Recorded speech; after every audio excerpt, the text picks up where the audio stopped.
Proceed. Mr. Speaker, I beg to move that pursuant to the... Sorry, Honorable Maore, the majority whip, we had already decided to do away with that particular... There's a small aspect of... we'll come back to you, Honorable Maore. Okay. Leader of majority.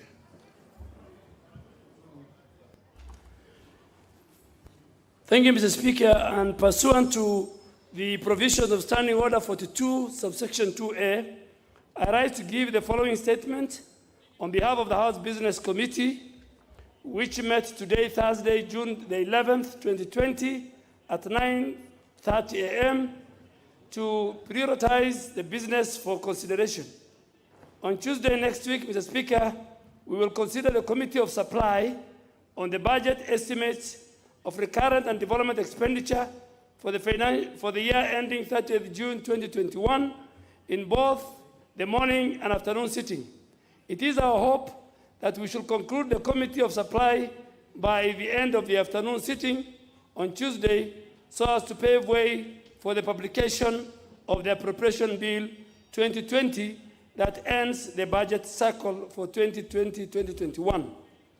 The Speaker, is also anticipated that the Departmental Committee on Finance and National Planning will table its report on the Finance Bill 2020 on Tuesday, June the 16th, 2020, and thereafter prioritize the bill for second reading on Thursday, June 18, 2020. And it's important for members to note that both the Finance Bill 2020 and the Appropriation Bill 2020 ought to be passed and ready for assent by His Excellency the President by the 30th of June 2020 in accordance with the provisions of the Public Finance Management Act 2012 as amended by the House last year. And it's for this reason that the House Business Committee has given priority for these bills to be considered before the end of the month. Mr. Speaker, within the same week, the House Business Committee has also set to consider two bills. One, the mediated version of the County Government Amendment Bill, Senate Bill number 11 of 2017, the mediated version of the County Government Amendment Bill, Senate Bill number 7 of 2017, as well as the second reading of the Refugee Bill 2019 and the Committee of the Whole House of the T-Bill, Senate Bill number 36 of 2018. Honorable Speaker, finally, the House Business Committee will reconvene on Thursday, 18th June 2020 to consider business for the coming week. I now wish to lay this statement on the table of the House, Mr. Speaker. Thank you. Very well. We proceed now with the motion by the Honorable Maore, but just to alert you that you will have, the motion has only a maximum of 8 minutes from now. Proceed. Mr. Speaker, I beg to move that pursuant to the provisions of Section 43(4) and Regulation 510 of the National Government Constituent Development Fund 2015, this House approves the list of nominees for the appointment to the following 17 constituency committees of the National Government Constituent Development Fund laid on the table of this House on Thursday, June the 4th, 2020. 1, Berwood constituency, Bobazi constituency, Bomet Central constituency, Bumula constituency, Dagoretti North constituency, Galole constituency, Gem, Ijara, Isiolo North, Kabondo Kaspul, Kadui, Kiharu, Kilifi North, Ruiru, Samburu North, and Seme. Mr. Speaker, you will find that this is a lot that was presented on June the 4th, and we have been doing the approvals for the various constituency development boards, and we are behind the time we had sought for extension for the House to approve the boards that have been appointed or nominated by the various constituencies in the country. So, Mr. Speaker, it is not a complicated motion. The members that need to sit and approve the operations of those constituency development committees are needed urgently.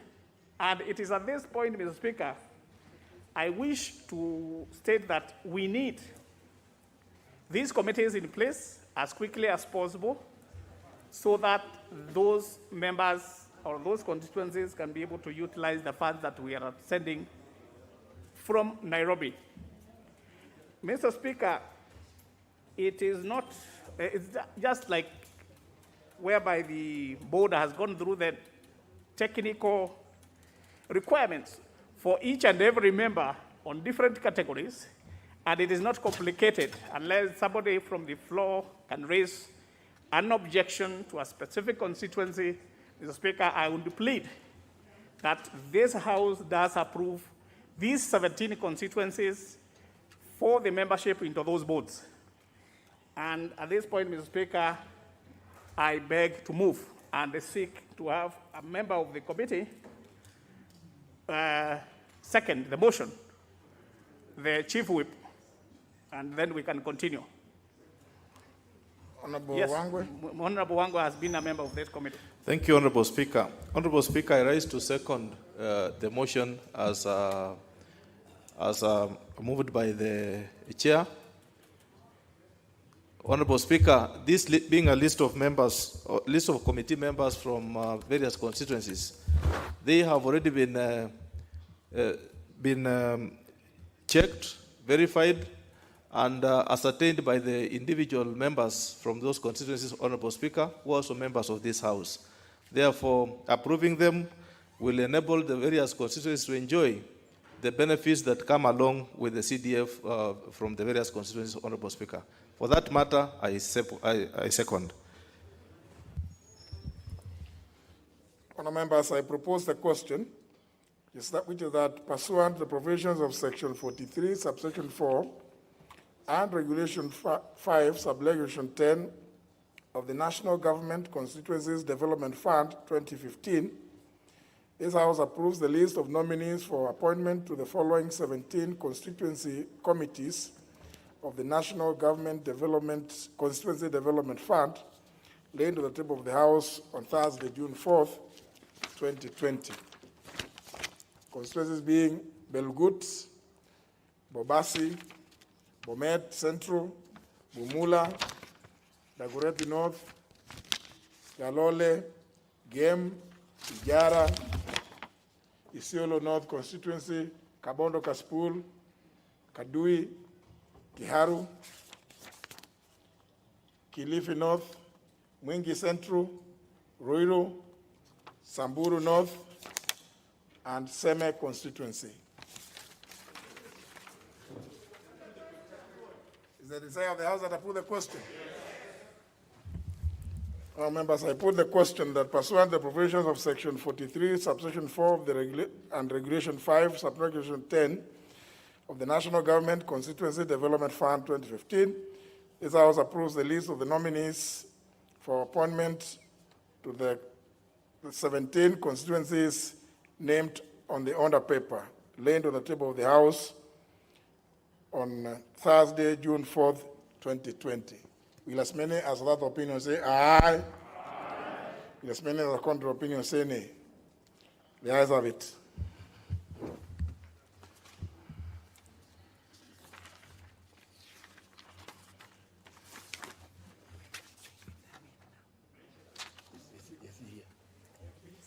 Just check if it's there. I can then make the communication.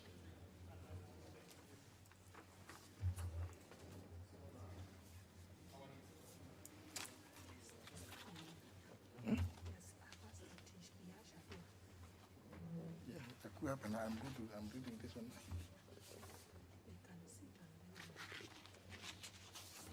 Yeah, let them come in.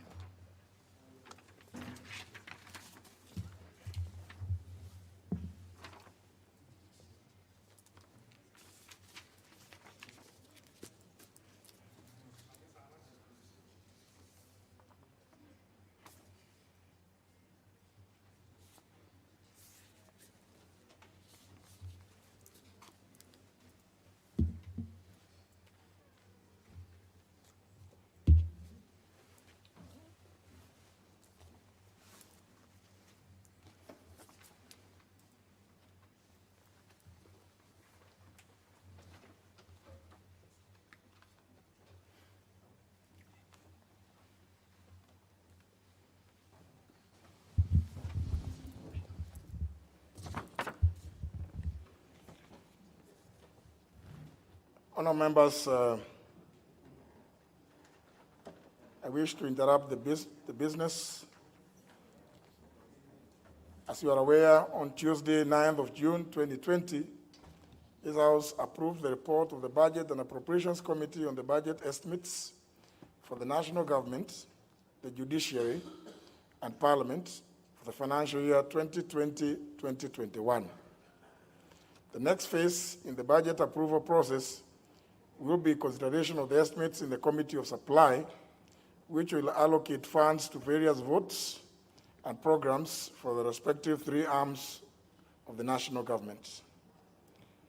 Honourable members, as part of the process, before the supply phase is concluded, Section 40, Subsection 1 of the Public Finance Management Act 2012, read together with our Standing Order 244C, require the Cabinet Secretary for National Treasury to make a public pronouncement of the budget highlights and revenue-raising measures of the national government. It is for this reason that I will now interrupt the business of the House this afternoon, not later than 3 p.m., to allow the Cabinet Secretary for the National Treasury and Planning to discharge this obligation. However, honourable members, unlike the previous years and in keeping with the Speaker's guidelines on the conduct of plenary sittings during the COVID-19 pandemic period, issued on 2nd and 11th of April this year, you will note that today's event is unique, as the House is unable to accommodate the usual invited guests and other dignitaries to witness the event live from our galleries. We have a few exceptions, though. In this regard, I wish to recognize the few officials from the Ministry of National Treasury and Planning and other guests accompanying the Cabinet Secretary this afternoon. They are seated at the public servants' bench, the diplomatic boxes, and the Speaker's gallery.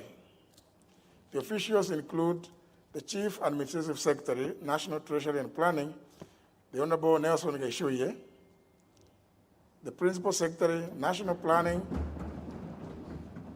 Dr. Julius Muia, CBS, the Principal Secretary, National Treasury and Planning, Mr. Saitot Torome,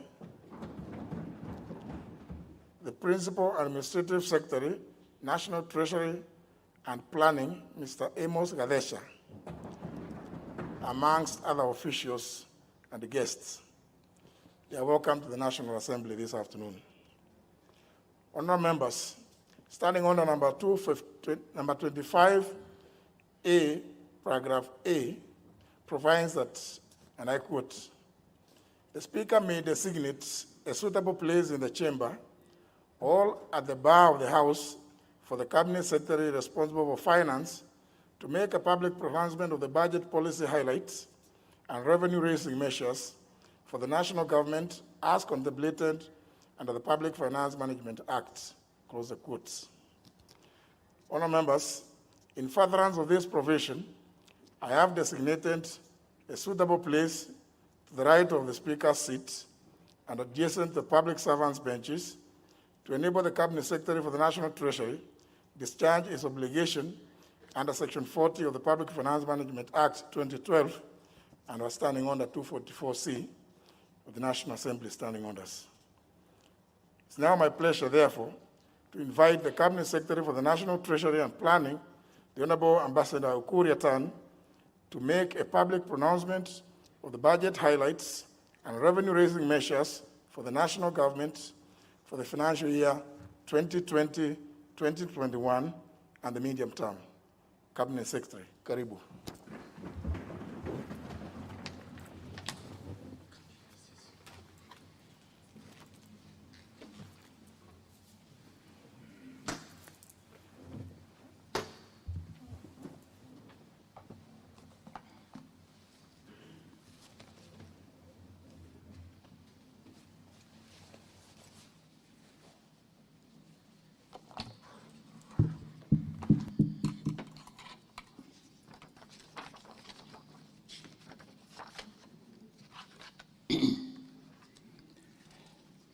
Mr. Speaker, honorable members and fellow Kenyans, It's a great honor to present to this August House and to the country the highlights of the budget for the financial year 1.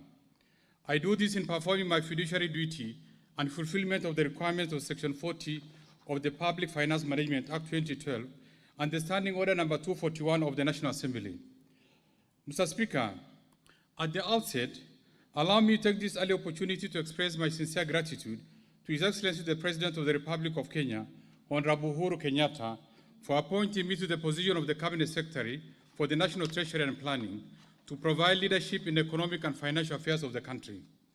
Mr. Speaker, allow me also to express my deep appreciation to the Chair and members of the Budget and Appropriation Committee, Finance and National Planning Committee, as well as the departmental committees of the National Assembly for their constructive engagement and support in the review of the financial year 2020-21 budget estimates and the financing measures.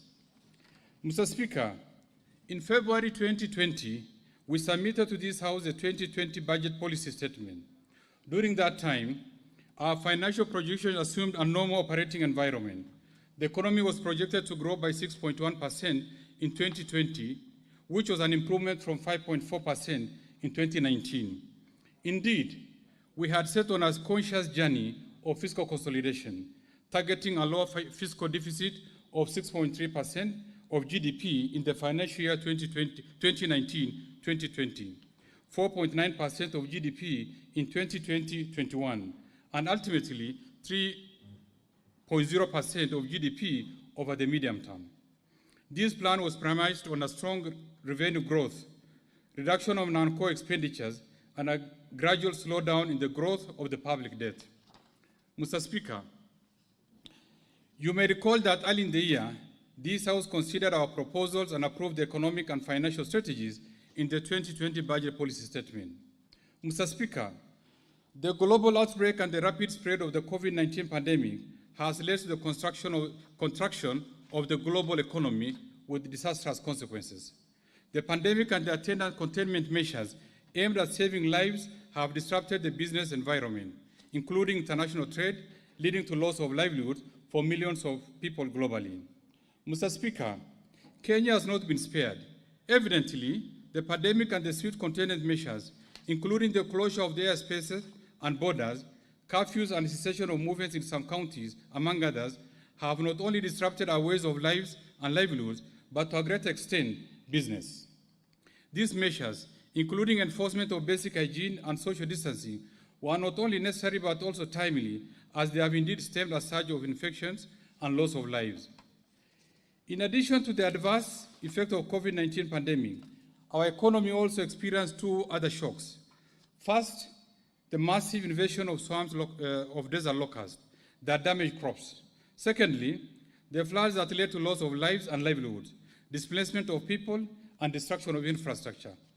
Mr. Speaker, cognizant of the magnitude of the multiple challenges, particularly the COVID-19 pandemic, the government moved swiftly to intervene and implement a range of measures to mitigate against the adverse effects.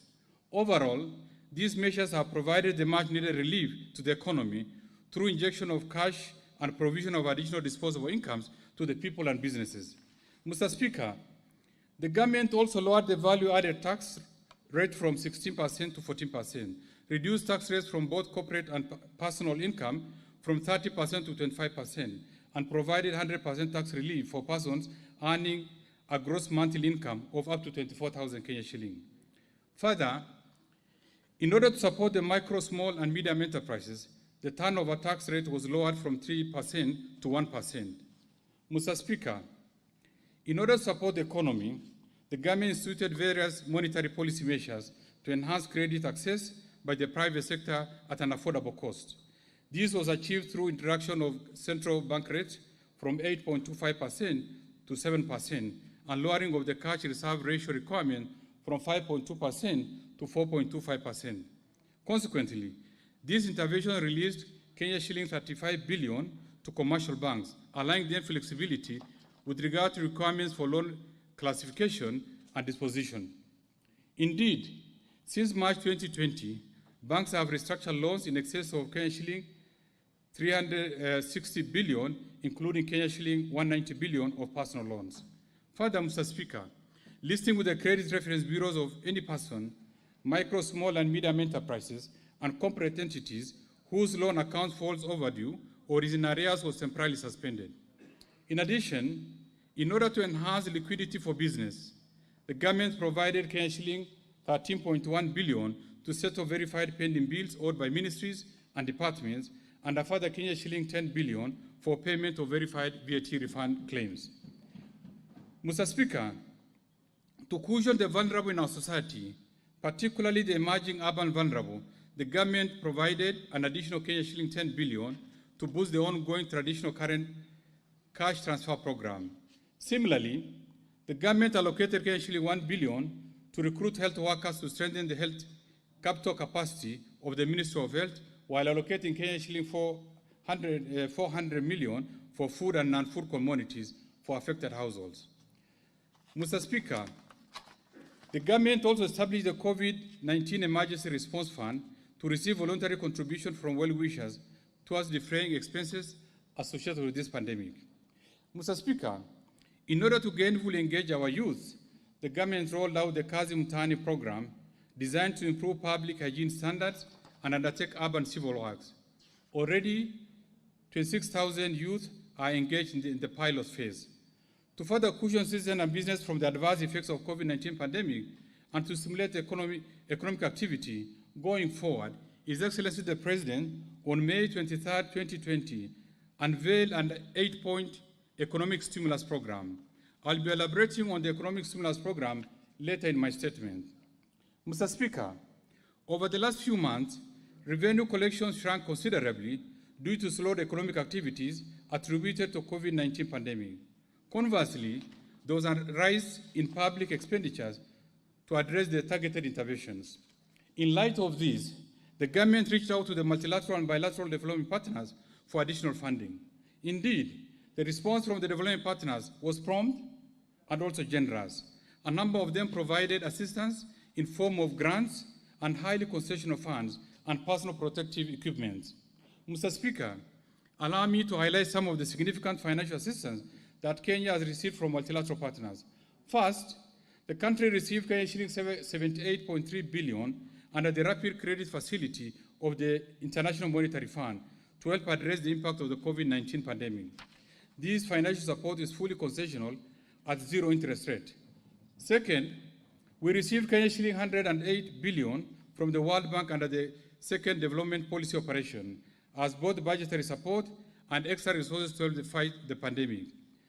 At the initial phase of the COVID-19 outbreak, the World Bank extended support of Kenya shilling 6.8 billion under the contingency emergency response to the Ministry of Health for prompt preparation and response. Mr. Speaker, the government has also received Kenya shilling 22.5 billion from the African Development Bank as a concessional loan, an additional Kenya shilling 7.5 billion commitments from the European Union in form of grants. With this support, Mr. Speaker, will not only strengthen our healthcare systems with the requisite equipment, supplies, and medical personnel to respond to the pandemic, but also fund other critical interventions in the budget. We express our sincere gratitude to our bilateral development partners and multilateral institutions for standing with us during this challenging time. Mr. Speaker, the financial year 2020-21 budget responds to the current challenges facing Kenyans, businesses, and the economy at large in the wake of COVID-19 pandemic. It's in this context that we have chosen the theme for this budget as stimulating the economy to safeguard livelihoods, jobs, businesses, and industrial recovery. The theme underscores our determination to protect lives and livelihoods and cushion vulnerable citizens against the adverse effects of COVID-19. This is further expected to create and protect jobs, stimulate industrial growth, and ultimately steer economic recovery. Mr. Speaker, to sustain efforts towards the full recovery of the economy, the government is currently developing a post-COVID-19 economic recovery strategy under the leadership of His Excellency the President. The strategy will not only accelerate economic recovery, but is designed to provide a roadmap for transition to a new development framework beyond the current Vision 2030. Mr. Speaker, allow me now to highlight the economic policy context in which this budget has been prepared. Mr. Speaker, in framing this budget, we have taken into account recent economic developments on the global and domestic scene. The budget was prepared against a background of a contracting global economy occasioned by the outbreak of the COVID-19 pandemic, which has disrupted most aspects of human life. Indeed, most world economies remain on lockdown. As a result, in April 2020, the IMF projected that the world economy will experience negative growth rate of 3% in 2020. This is worse than the growth rate reported during the 2008 and 2009 financial crisis. However, on a positive note, world economic growth is projected to rebound to 5.8% in 2021. Mr. Speaker, overall, economic growth in advanced economies is projected to contract by 6.1% in 2020, while that of emerging and developing countries, including China, India, Russia, and Brazil, is expected to contract by 1% in 2020. Equally, economies in sub-Saharan Africa region are projected to contract by 1.6% in 2020 before a rebound to grow by 4.1% in 2021. Mr. Speaker, in addition to the adverse effects of the COVID-19 pandemic, the Kenyan economy is confronted by the impact of desert locusts and floods that have caused deaths, displacement, and destruction of infrastructure across the country. From these three simultaneous shocks, all sectors of the economy have been adversely affected. Agricultural sector, for example, has been hit hard by the low global demand for agricultural products, especially horticulture, tea, and coffee, among others. Further, the reduction in availability of raw materials and intermediate goods following closure of international borders has negatively affected the manufacturing sector. Mr. Speaker, taking into account the impact of these shocks on the domestic economy, growth is now projected at a lower rate of 2.5% in 2020, down from 5.4% growth recorded in 2019. Moving forward, so as to boost economic activities and foster higher growth rates, we shall not only implement a rapid economic stimulus program, but also lay down a firm post-COVID-19 economic recovery strategy. These initiatives are ultimately expected to stimulate economic activities, thereby culminating to a growth of 5.8% in 2021 and 6.5% by 2024. Mr. Speaker, as I mentioned earlier, our chosen fiscal consolidation plan has been adversely affected by the events over the last 6 months.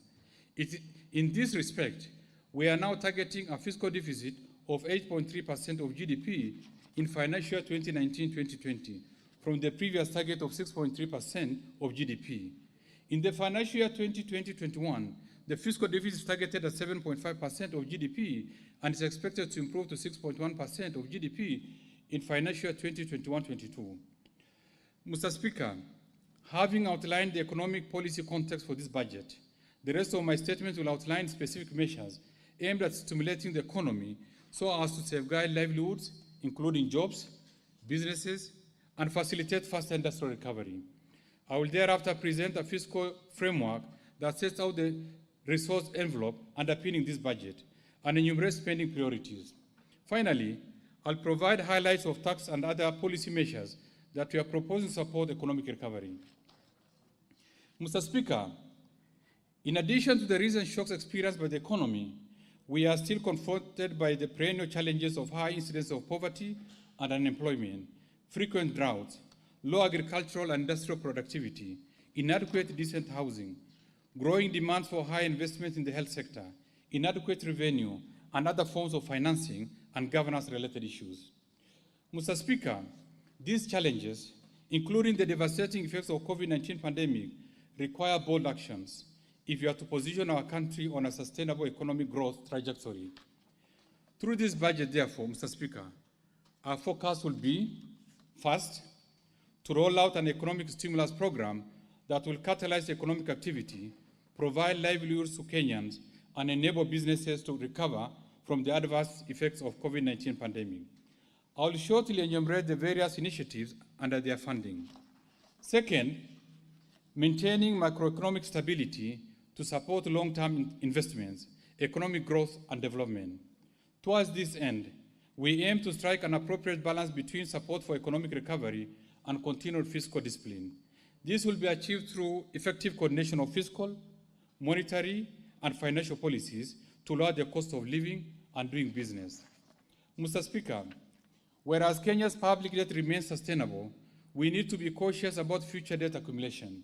Our focus, therefore, will be to strengthen management of public debt to minimize costs and risk of the portfolio, while accessing external concessional funding to finance development projects. Further, Mr. Speaker, I reiterate that security of our people, property and investments remain key. In this regard, I'll be proposing allocation of funds to strengthen our security and investigative agencies. This is because a secure and conducive business environment will attract foreign direct investment that is necessary for economic recovery. Third, to support the recovery and growth of micro, small, and medium enterprises through various interventions, including operationalization of the Credit Guarantee Scheme. Mr. Speaker, to further expand opportunities for local enterprises and micro, small, and medium enterprises, for local procurement to promote the Buy Kenya, Build Kenya initiative. Fourth, to continue supporting implementation of the Big Four agenda. In this regard, therefore, Mr. Speaker, I will later in this statement be proposing allocation to the drivers and enablers of the Big Four agenda. Fifth, enhance allocation to support development of critical infrastructure in the country, such as roads, rail, energy, and water, among others, so as to reduce the cost of doing business, as well as promote competitiveness. Sixth, increase resources to support the youth, women, and persons with disability to enable them actively contribute to economic recovery agenda. Seven, to scale up resource allocation to improve access to education, strengthen healthcare systems, and enhance cash transfers to support the vulnerable members of our society. Eighth, continue to facilitate county governments in strengthening their system to enhance service delivery. In this respect, I urge county governments which have not completed paying verified pending bills or to various suppliers to do so expeditiously. And ninth, implement various structural reforms to enhance the efficiency of public service delivery, while at the same time ensuring accountability for sustained macroeconomic and fiscal stability, better credit ratings, improve fiscal discipline, and minimize corruption. Mr. Speaker, allow me at this point to elaborate on the 8-point economic stimulus program that the government will be implementing to stimulate and sustain economic activities. I will thereafter briefly highlight plans for developing the post-COVID-19 economic recovery strategy, which is linked to the post-2030 vision. Mr. Speaker, the 8-point economic stimulus program targets to cushion vulnerable citizens and businesses, particularly those affected by the COVID-19 pandemic. The stimulus program will focus on keeping the food supply chains functional while promoting the use of locally produced goods and services, thus securing the livelihoods of daily wage earners. Mr. Speaker, we have set aside Kenya shilling 56.6 billion to cater for the various thematic areas of the program. Mr. Speaker, in the first theme covers the infrastructure and is designed to rehabilitate road networks across the country as a direct response to the damages occasioned by the recent heavy rains. The rehabilitation of access roads and footbridges will optimize the use of local labor and materials, thereby generating short-term employment for thousands of youth. Towards this end, I propose to allocate